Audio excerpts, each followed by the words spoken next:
What is up, guys? Today we're in Montreal, Canada, actually Laval, Canada, which is here in Quebec, and we're at Atlantis Strength, and I have a treat for you guys. We're going to take you guys through HQ, we're going to take you through the factory, and we're going to go to the showroom, which is their gym, which is one of the most unique parts about this brand. You're going to go from steel, the engineering, through manufacturing, to finished equipment, all the way to the gym floor, and we're going to get to do a full body workout, try all the different equipment, and the goal is to tell you guys the story of Atlantis, the DNA of Atlantis, the mission, all the way to the finished product, and why you guys should consider putting Atlantis in every gym that you ever build.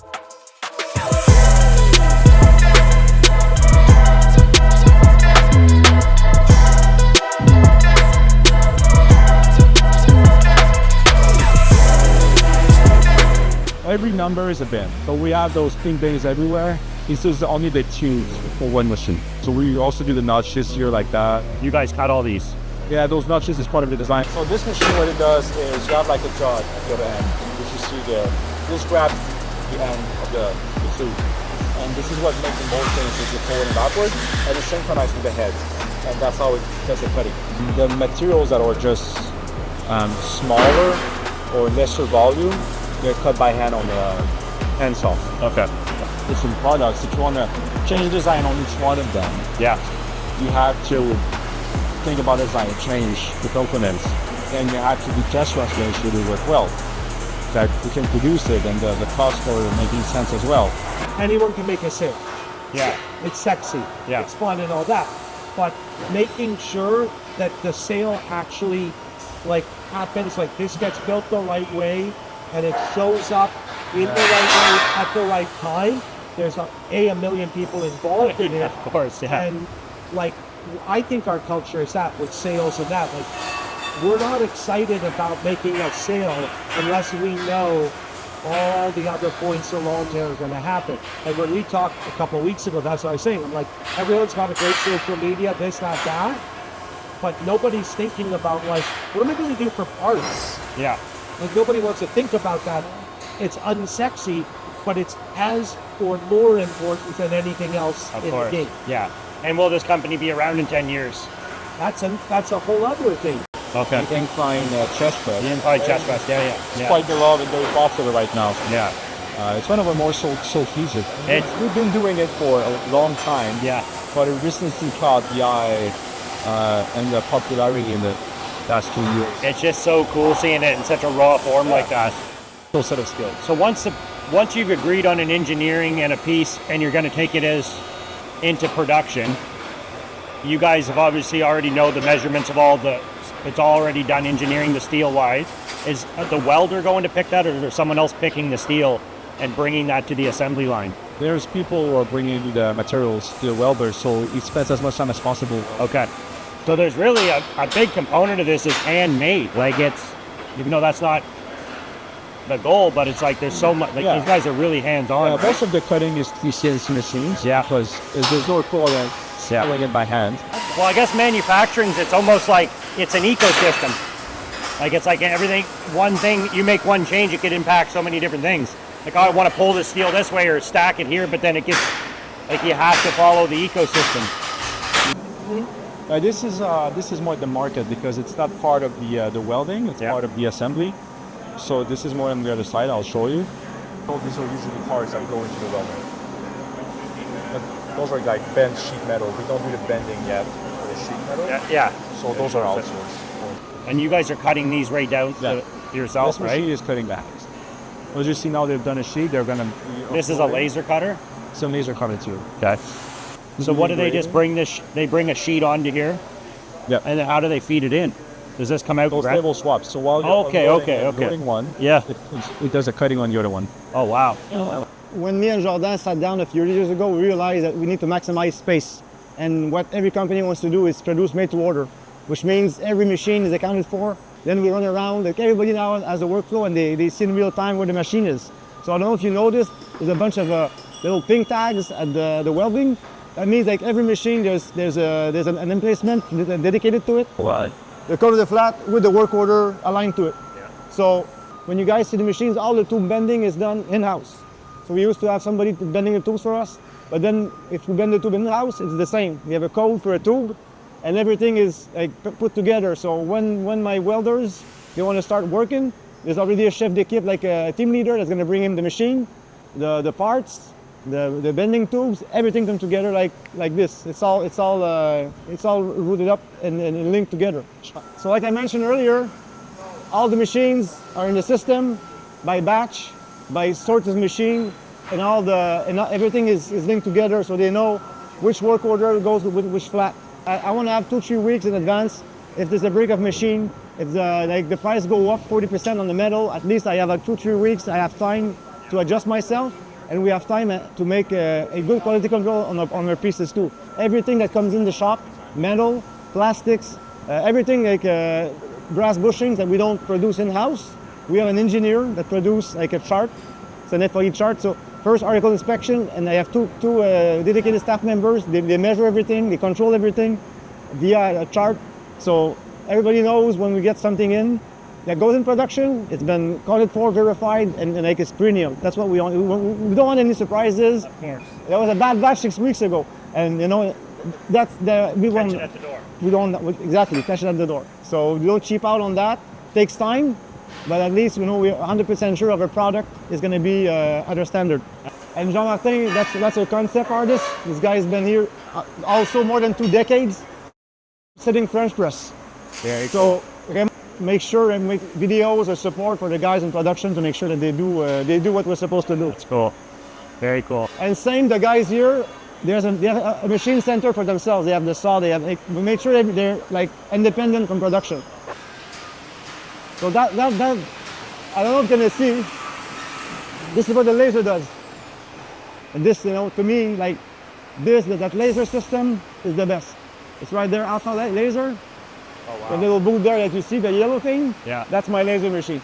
Very So cool. you can't really film in there because you need like the suit and everything. Yeah. But basically that's what we do. So if I cut a machine and we realize before welding, I don't like the look of the metal, we're gonna laser it. Then we're gonna send it to the guys. And at the end of the day, those racks, they go straight in the booth. So if we miss something, they're still gonna put it in, laser a bit, laser it out, do the light field that they're doing with the chemicals to make sure that it sticks. The paint sticks. So the next step is somebody has his dashboard as a team leader, that machine's ready. Okay. So the same system with the work orders and everything engraved on the flats, the same system goes for all the artillery that goes in, the bushings, the brass, everything that goes in to make the machine is called upon at the same time that it's coming out of the curing. So now there's somebody, at the same time as somebody gets everything in line to get the parts and the metal to weld, somebody does the same job for the last part and the assembly of the final machine. So how many different colors, it's one texture, one material that you stick to? Yeah. How many different colors can people go through? I'm gonna guess 100. 100. And then can they choose their threading, like color of thread? Yep. And then they can embroider, so they can do like their logo. Embroider and emboss. Okay. And then if they want to do mix match colors, like if they wanted to do a black and a white or a red and a gray. So you could do 2 different colors that way. Okay. This color here and that. And then the side color, and then whatever stitching you want, whatever color. Exactly.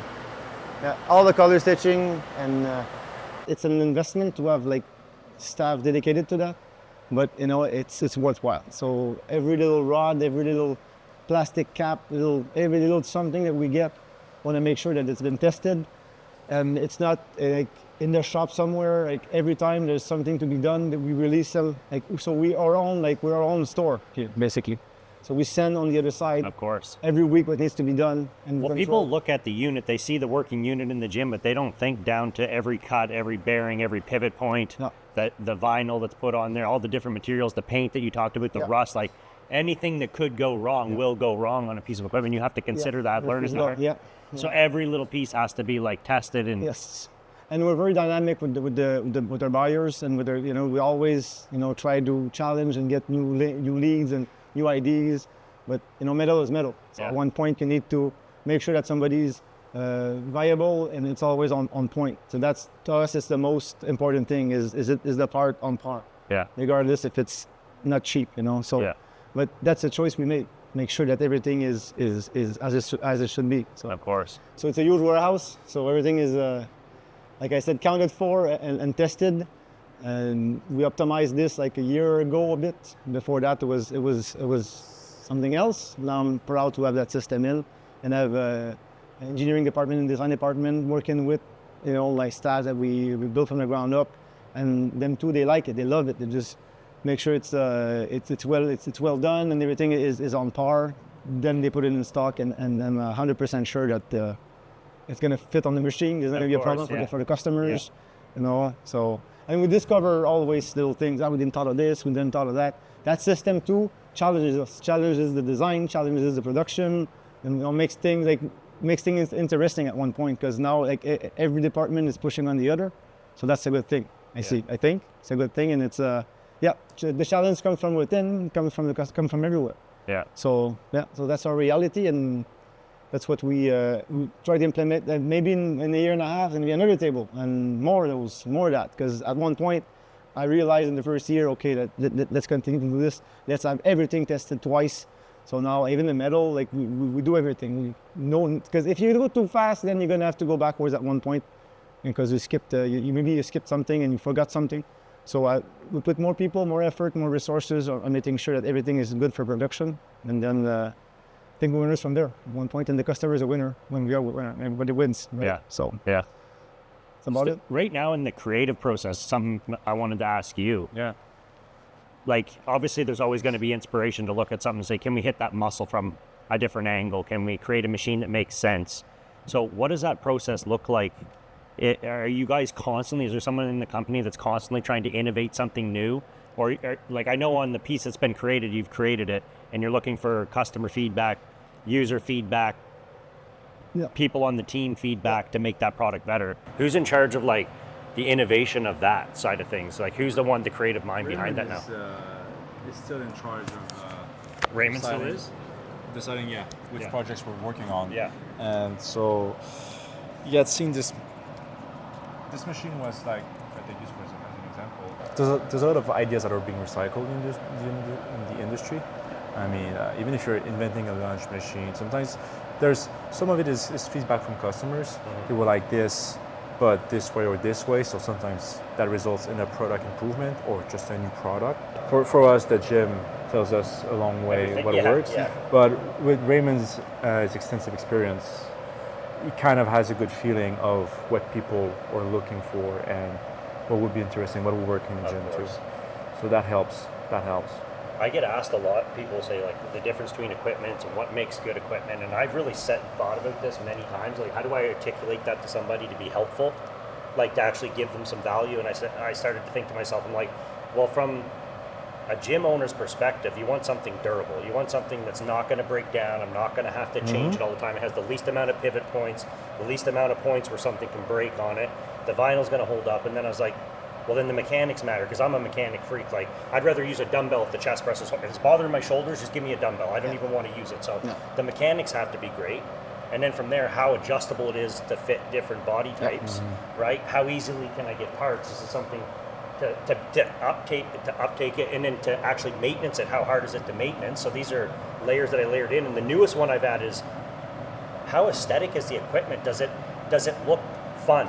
Do people want to be attracted to it? Is it the most aesthetic piece of my gym? Like, I feel like the equipment has an opportunity now to be more aesthetic than the interior design, right? Like, people are attracted to it. It doesn't just add to the space, it complements it, or even maybe just enhances the interior design.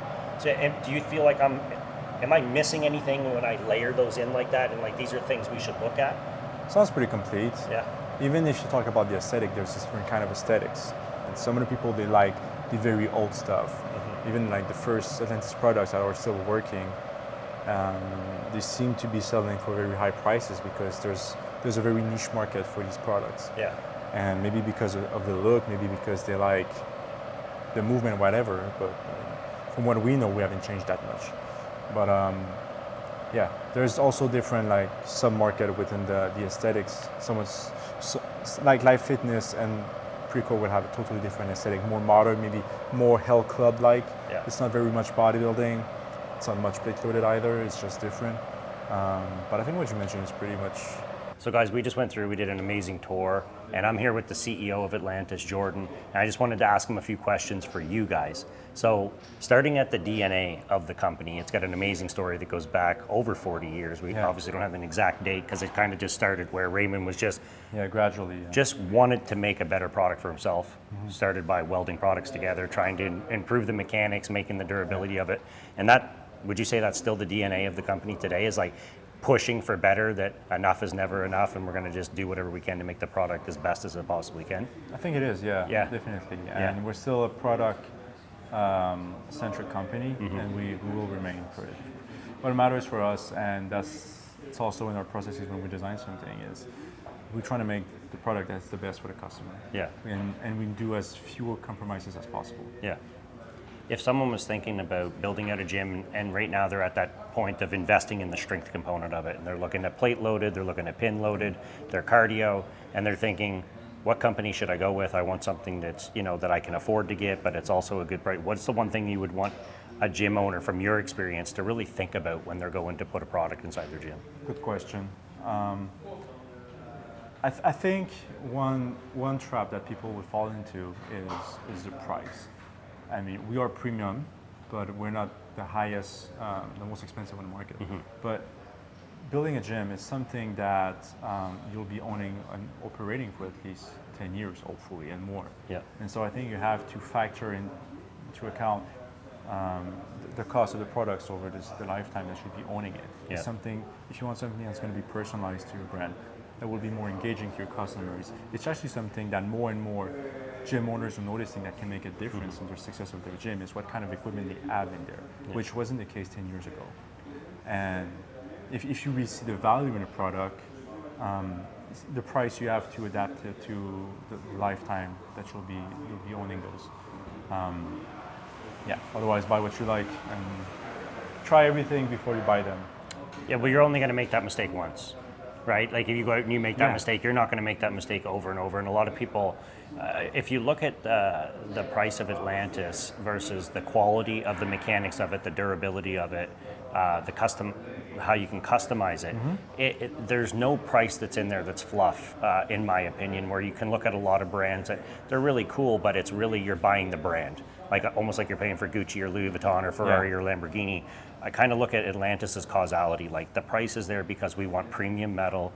We're going to oversize everything. We're going to over-engineer everything. This isn't going to break down, but we're also investing and reinvesting in the engineering of this to make the mechanics as best it possibly can. So it's really like to try to invest in the user experience, not just in the brand. That's where that financial, where the premium product isn't the branding itself, it's the actual usability and the customer experience, right? Yeah. So it's that's how a I've long always way of building a brand, but yeah. We've been there for a long time, and we have a reputation, but we'd rather let the product speak for itself and build its own reputation than trying to build it online and trying to make people believe something. Yeah. And we're totally confident. If people want to go somewhere or ask us where our products are and they want to give them a try, we're totally comfortable and confident that they can give it a try, and we're pretty sure they will like it. The first time I trained on Atlantis was over 20 years ago. 20 years ago? Over 20 years ago. The first time I was at Atlantis Gym was 2013. They hosted the Canadian Nationals here, the Mr. Canada show. Okay, yeah. My friend Jerome Bravo won the show, so it was a really great experience for me, and I trained at Atlantis Gym for 4 days in a row. We were here for 4 days, and I decided right then and there, when I build my first gym, I'm gonna buy Atlantis. Not only was it Canadian, it was just, I just fell in love with the brand, and I trained there for 4 days, so I did every body part. And then when I built my first gym, I came back to select all the equipment. And then I came back again after that, and because I had no marketing budget, I had to record every piece I was getting on a GoPro. So I did a set on it, and I had my friend do a 360 at the gym. So I have a deep passion for Atlantis, and it's quite meaningful to me. I'm quite connected at my core with it. And I went through a lot with you guys during the pandemic. I mean, you were there side by side with me. You know the story. And so a Canadian brand, I think. Yeah, and it's just more and more into well, play. You know what? You guys are one of the best brands in the world when it comes to strength. You know, you can hold your own, and you could make an argument for the best brand in many cases, and you're Canadian. So I have a deeper appreciation for what the company stands for, and I'm super excited to see how far you guys have come and like the journey that you're going on. And this is the first time I've ever been at the factory. And I just wanted to say that like I have even a deeper appreciation because like you look at the equipment completed, and I've only ever used it completed. And today I got to see the steel stacked, going through, you know, the cutters and the welders welding by hand and putting everything together and seeing the systems. And there's still like, there's automations back there, but it's not overly automated. There's a lot of hands-on, and there's so many people back there participating to get one piece of equipment into your gym.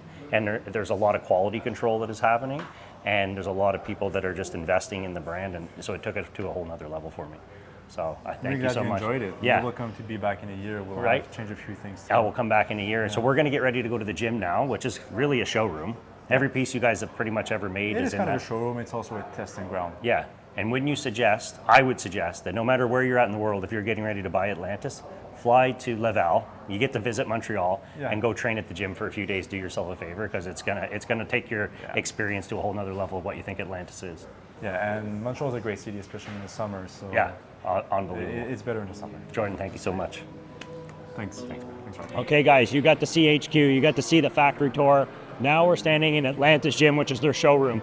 Every piece of Atlantis equipment that's ever been made is pretty much in this gym. The stuff they don't even offer anymore, prototypes are in here, but all the stuff that they do have. So if you want to come to a great gym, you got to come to Atlantis Gym here in Laval, Quebec. It's right next to Montreal. It's like 25 minutes from downtown Montreal, and you're going to get to try every piece of Atlantis equipment. But even better, it's like the mecca of bodybuilding for Montreal. It's really awesome. Now we're going to get into a workout. We're doing full body. When I say full body, we're doing every body part. We're going to do maybe 2 or 3 machines for each body part. So let's get into it. It's unbelievable equipment. We were talking about this at the factory, that when you're thinking about buying equipment, one of the most important things is durability. You know, how's this equipment going to last inside my gym? How much upkeep is it going to take? How many breaking points and pivot points are there?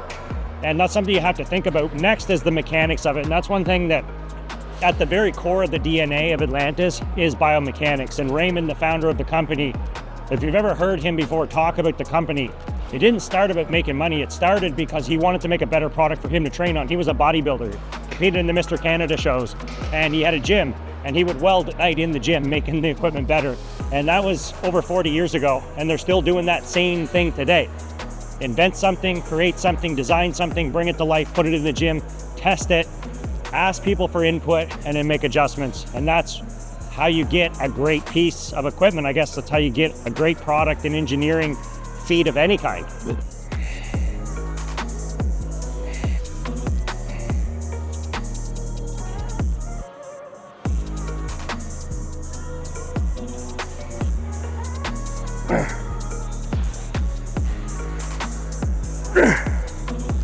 There's up.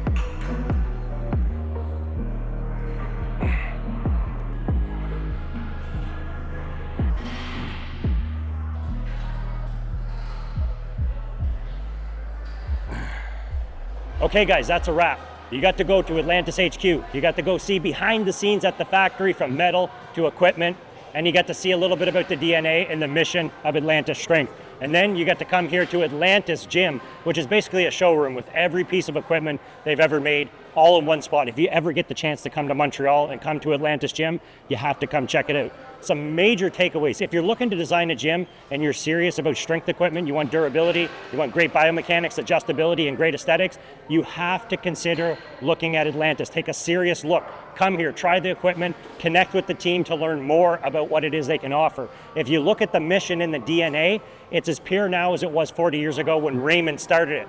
He started as a bodybuilder, he opened his own gym, and he wanted to make gym equipment better for himself. And those are the greatest movements, when it's not just about money. It's somebody that's out there and they're tirelessly chasing perfectionism, trying to make the product better. Come up with a design, manufacture it, put it on the gym floor, and take as much feedback as possible to improve it. I'd go as far to say is they're never going to be happy with a design, and they're always going to be seeking to make it a little bit better. Welcome to Atlantis Strength.